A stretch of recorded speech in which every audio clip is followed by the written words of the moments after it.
Despite the cabinet reshuffle in August, the approval rating for the Kishida administration continued to plummet to 43%, the lowest since he took office since last October.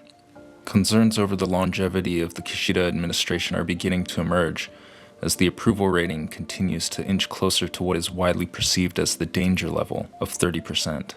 Such a dramatic drop is primarily due to the Liberal Democratic Party's deep ties to the Unification Church, logistical issues surrounding the state funeral for former Prime Minister abeshinzo, and the continuous increase in core consumer inflation. In the meantime, the Kishida administration announced several policies, including a 50,000 yen cash handout program for low-income households to combat inflation, and the reopening of borders to independent travelers with the hope of stimulating the tourism sector.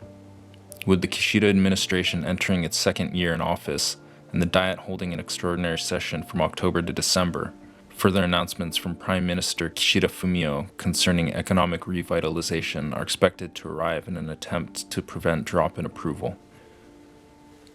Welcome to the October 22 edition of Japan Politics Now. In Japan Politics Now, we aim to bring you Japan's latest political developments, both foreign and domestic, and explain in brief why they matter. Please be sure to like our videos and subscribe to our channels. For more insights and in-depth analysis on Japan politics and public policy, please sign up to our mailing list in the description, or visit our website at langleyesquire.com. Kishida pledges stronger defense capabilities.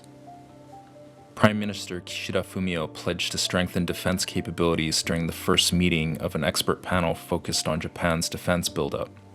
The group consists of experts on defense policy or public finance and some related ministers, including Defense Minister Hamada Yasukazu and Foreign Minister Hayashi Yoshimasa. The experts on the panel exchanged views on how to increase defense capabilities and secure funds amid concerns over deteriorating defense capabilities. Many believe Japan's national security is under great pressure from threats from North Korea, growing maritime assertiveness in the Taiwan Strait from China, and Russia's invasion of Ukraine. The panel is intended to pave the way for 3 key security-related government documents and an update to the national security strategy, which will be finalized by the end of the year. Enemy base strike capabilities are likely to be included in the key documents.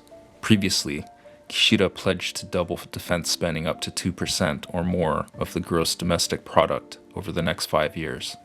By doing so, defense spending in Japan will be on par with North Atlantic Treaty Organization member states.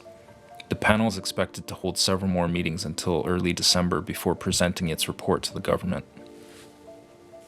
Komeito chooses Yamaguchi for 8th term as leader. Yamaguchi Natsuo secured an 8th term as leader of Komeito, the LDP coalition partner founded by lay members of Soka Gakkai.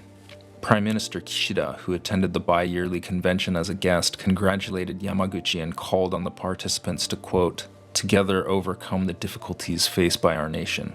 Yamaguchi was selected amid a political scandal regarding sexual harassment allegations against former Komeito lawmaker Kumano Seishi, who resigned as an upper house lawmaker on September 30th.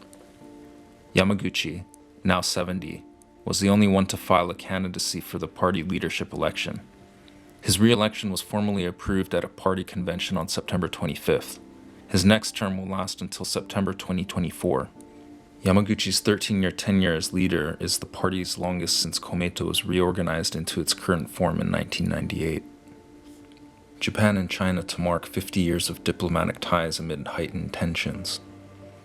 On September 29th, the Japan Business Federation, also known as Keidanren, held a reception in Tokyo to commemorate the 50th anniversary of the normalization of diplomatic relations between Japan and China. Although Prime Minister Kishida and Chinese President Xi Jinping did not attend the meeting in person, they exchanged messages expressing their intention to maintain friendly ties. The reception featured key political members from both countries, including Japanese Foreign Minister Hayashi and Chinese Ambassador to Japan Kong Zhuangyu. Likewise, an event commemorating normalized Japan-China relations occurred over 2 days at a shopping mall in Beijing.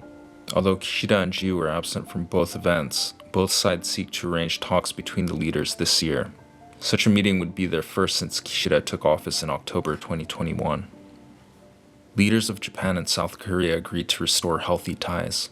According to the Japanese government, Prime Minister Kishida and South Korean President Yoon Suk-yeol agreed to restore sound bilateral ties, which had sunk to their lowest point in decades over wartime labor and territorial issues.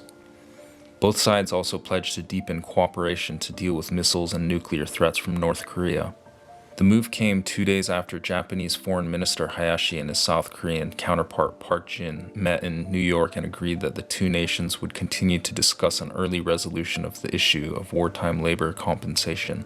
Although the summit talks between Japan and South Korea were unplanned, the impromptu meeting in New York during the UN General Assembly became the first meeting between Japanese and South Korean leaders in over 2 years. The agreement follows growing concern about North Korea and Japan, and the recent inauguration of Yoon in South Korea.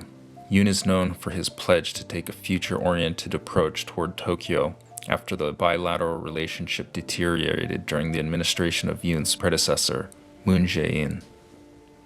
Thank you for watching. Please be sure to like our videos and subscribe to our channels.